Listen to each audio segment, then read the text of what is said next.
Well, Jeff, my primary music partner in everything that I'm doing now, whether it's Trytan or Emanate or whatever, is Eric Gillette, and his second solo album was called The Great Unknown, and I thought it'd be cool to share some things about my background that are perhaps the not so great unknowns.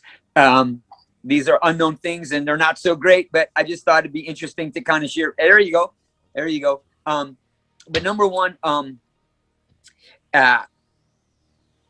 going to talk about this a little bit in two of the songs on the backside of this album, Shadow Racer and we already talked about Last Night in Dubai and my affinity with the extreme sport community. But about 25 years ago, I started racing motocross again, and it's because I had a heart attack. So that's a little known fact. When I was 35 years old, we bought a church building, and the building commissioner and the mayor showed up and said, "We don't want you to be here." I may have touched on that before, but it stressed me out so bad. I felt like I led the church off a cliff, and I had a stress-related heart attack. I did it, the stress test, no disease, no blockage. But anyways, the doctor said, you better get a cardio burn and you better relieve your stress or you're going to have trouble. So my wife bought me a dirt bike. My boys and I started racing. And over the years, I've been so injured. In fact, in the middle of the recording of Blood of Kings, I had a guy land on me and my clutch lever almost severed my ring finger off on my fret hand. I literally had to have reconstructive surgery. It was literally like severed off, compound fracture, bones hanging out and everything. But I'd broken these three metacarpal on my right hand. I broke these two metacarpal on my left hand, and I almost severed this ring finger off. I did a Barton's fracture on my left hand, which is, again, the important hand, I guess. And I literally broke my radius off my arm, literally broke my hand off my arm. I got a plate. You may not be able to see the scar, but I got a plate in my arm. All of that to say, one of the Lary Dean not so great unknowns is that I brutalized my hands and injured my hands so badly that I cannot even snap my fingers anymore. But somehow the Lord has allowed me to still be able to play guitar. So I praise God for that, and it's not many people would know that, but right in the middle of Blood of Kings, I almost severed this finger off. It delayed between Eric's world tour with NMB and my surgery and therapy and everything. That delayed Blood of Kings. I know a lot of people were disappointed about how long it took, but that was one of the reasons.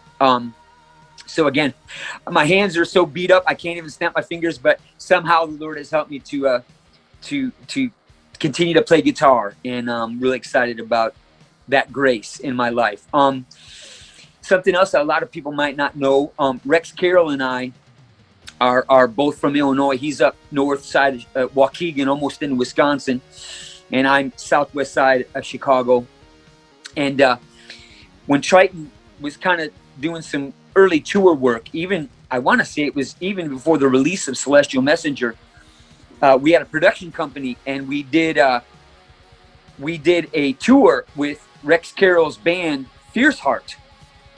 And Rex and his wife had just come to know the Lord, and we were just all about sharing Christ in our concerts everywhere we went. And our production company did the production on this tour with Rex and Fierce Heart. And Rex and his wife, they would see us praying like before our set. And by the end of the tour, Rex and his wife would say, "Hey, man, can we pray with you guys?" We're like, "Yeah, man, come on." So we would pray with those guys. And it wasn't long after that. And I want to say it this way. I'm pretty sure that I was almost the first singer in White Cross, because Rex had come to me and said, "Hey, man," he goes on, "I'm going to start a project that's going to honor the Lord and be about, sharing Christ. And do you want to do something together?" And initially, we were just about done with Celestial Messenger at that time. And, I looked at, Rex's sound, and I looked at what Trytan was doing, the more prog, Rush type of rainbow type of sound. And I thought, you know what? I'm just going to keep doing what we're doing. And I thought about it. It's like, man, Rex is so extraordinarily talented. It's like, maybe I made a mistake here, So I prayed about it. And, I was glad with the decision that I made because, then, White Cross, got Scott and they went on to do their thing. And I thought Scott was perfect for the White Cross sound. And then we went on and did the Trytan thing. But a lot of people don't know that, Sacred Warriors right from here in Illinois, and Rex and, Glenn Kaiser and the Res Band crew and Trytan. So it was really cool seeing Rex, come out of Fierce Heart and then go do White Cross and just become icon in Christian music. And he's still one of the greatest guitarists ever. But speaking of guitarists, final part for the LD, Not So Great Unknowns, is my early guitar stuff was not with rock or metal. I started off playing, Simon and Garfunkel, John Denver, Jim Croce, Cat Stevens was my hero. So doing that more acoustic type stuff. And so when I started gravitating towards, the rock and metal, like most kids my age, when I was like 14 and 15, the few albums that really just grabbed me and just moved me. Number one, A Farewell to Kings by Rush, Xanadu, the title track, Farewell to Kings, closer to the heart, where, here were these guys, their stuff was progressive, their music was so moving and powerful, and yet they, he started off the whole album with a classical guitar piece, which is where I came from, more acoustic, classical. And then, Xanadu, what an amazing, when I saw Xanadu, I think Frankenstein by Edgar Winter Group, Xanadu, and Peter Frampton, Do You Feel Like We Do Live. Those three pieces of music just grabbed me and said, man, this is how music should be, and, but Farewell to Kings by Rush, Frampton Comes Alive, that just moved me, just grabbed me. I was in California having some meetings with some labels, and a friend of mine, Walt Michalowski, was a student at GIT, and he said, you want to come and see one of my instructors play? He's going to be playing this small little jazz club in Hollywood. I'm like, yeah, man, I'd love to. So I went and I saw live for the first time Frank Gambale. And Frank has been like, I've always kind of fancied myself the Frank Gambale of metal and rock, and I've only learned even one little part of one of his songs, and I wasn't a big transposer. I didn't learn a bunch of other people's music, but Frank Gambale, Joe Satriani, Surfing with the Alien was an album that really changed my direction and impacted me. Tony McAlpine, Maximum Security, and Saga, Worlds Apart. Those are some of the albums that really lit me up and inspired me to break the ceilings, and really drove me to play, to write, to not settle, always be trying to get better, for sure. Cool. You want me to screen that out now? No, I'm going to say something first and I'll edit it out. But yeah. I'm just curious then. Okay, so at an early age, Rush influencer. So when you approached your vocal styles, was it with the intent of sounding like that, or did you just happen to randomly sound like Geddy Lee when you sang? That's such a great question. My biggest musical hero from that time till now, and I'm so glad you mentioned it because I get to mention him because he's my guy, is Rick Emmett from Triumph. Oh yeah.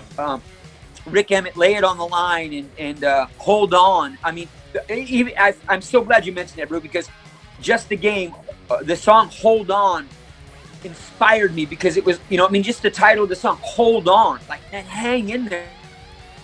And his voice, he was my hero because he was like singer, guitarist, songwriter, all packed in one, and so he was always my model. So I can't deny the influence of Rush and Triumph but was I trying to sound like them?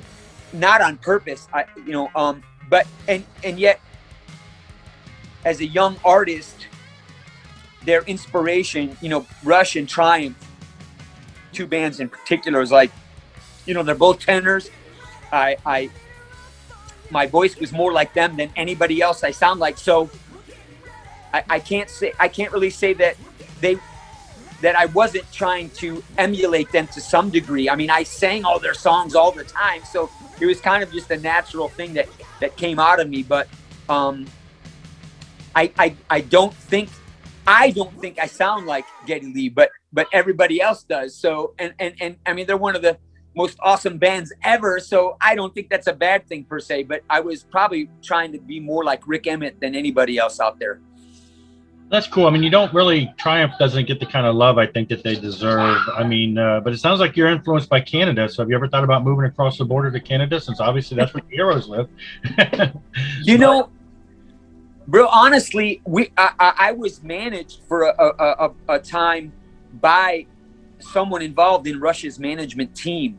And I did spend some time in Ontario meeting with them. Our first demo for Celestial Messenger got done, and we were booked by that manager. And I'm not going to drop names, just out of respect and just being careful. But I did spend some time in Canada. Never thought about moving there. But Toronto at the time, this was early 80s. Toronto, I literally went to a speakeasy in Toronto. It was a club in this back alley, looked like an abandoned neighborhood.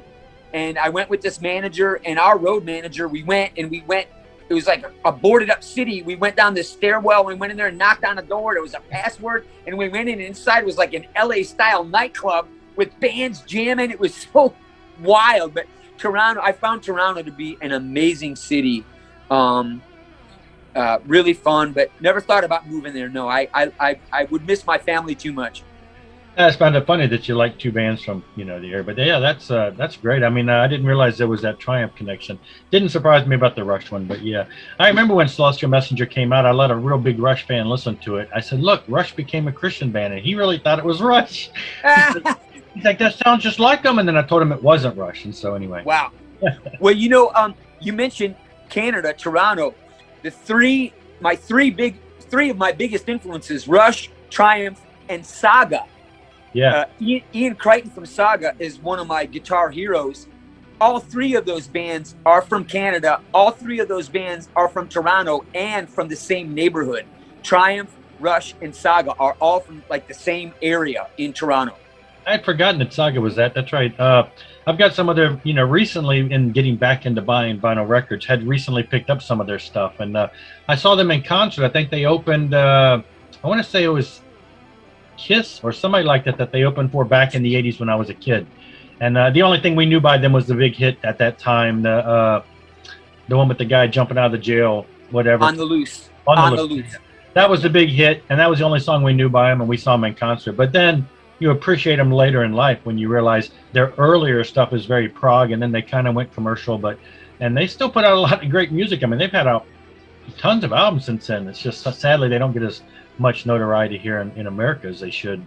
So, bro, I mean, unreal. I saw them open for Jethro Tull on the Broadsword and the Beast tour, like must have been '83, and Don't Be Late, the first single that was big for them on the Don't Be Late album before Worlds Apart and On the Loose came out. My John Lennon, who was John Adami, the first bass player, keyboardist in Trytan, we went nuts for Saga Don't Be Late. And we went to see Tull because we were both into Tull at Poplar Creek here up in Hoffman Estates.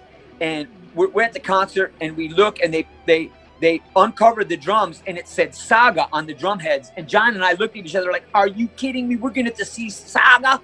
And bro, they absolutely took our breath away. Their entire set was spot on. The sound was amazing. The music was amazing. They were touring for the Worlds Apart album with Wind 'Em Up and On the Loose and Framed, and it just blew me away. And Tull was amazing too with the Broadsword and the Beast tour. But Yeah, Saga they're kind of like the prog music unsung heroes for sure, for sure. And they're on Cruise to the Edge this year. My son told me. They're actually on.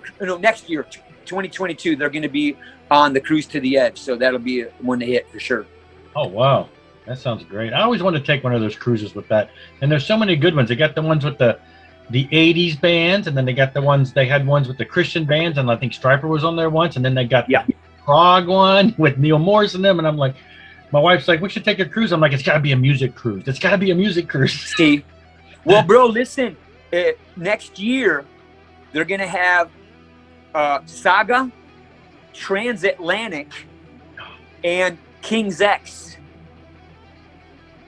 Wow. So yeah, I'm with you. Although my wife doesn't like boats, so we'd never do a cruise. The only way I'll get to do a cruise is if I get to play on one. So trust the Lord, and maybe that'll happen. But her and I won't do a cruise because she gets really sick and nauseated on boats. But what's a big boat? Maybe she won't notice. A lot of people. No, we tried that, bro. She'll notice. Oh. We tried that twice, and she gets an A+ for giving it a whack. But she got so sick, and I just couldn't do it. We've never been on one, so I don't know if we'll get sick or not. I might not be a cruise person either. Who knows? Wow. Okay. Well, so is that the last of the segment for the things we didn't know? Yeah, man. Yes, sir. All right. So then, yeah, sounds good. We'll wrap it up with this then. Just a brief little sniglet of information there, things you did not know. I know I learned a lot. That was cool.